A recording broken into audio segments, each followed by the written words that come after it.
A former Lafayette prosecutor making history, becoming the first African American to lead the Attorney General's criminal division. Pat McGee has been on the job for a few weeks now, and as Abby Breidenbach reports, the job came as a complete surprise. He said, "Hey, you're busy."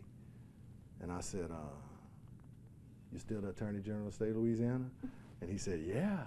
And I said, "Okay, I'm not busy. I can take your call." And so then we just had a discussion, and it was like, oh my goodness, seriously, me?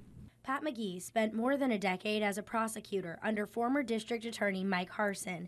He says his experience as both a prosecutor and criminal defense attorney suit him well in this new job. I'm eventually going to get back into the courtroom once I get the management aspect of this down. But you know, my job now is managing people and making sure that the processes that we have in place are implemented effectively and accurately, and also keeping in mind Attorney General Landry's vision for how he expects us to handle the bad guys. McGee succeeds Brandon Freeman, who left the Attorney General's office to become a U.S. attorney.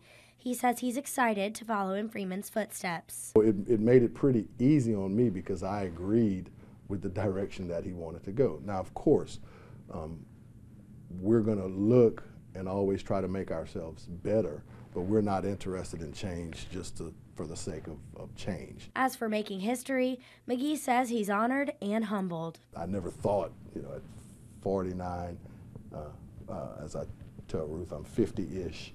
At 49, that I would be you know, the first African American in the history of the state of Louisiana to run the criminal division. And what's interesting is that Attorney General Landry,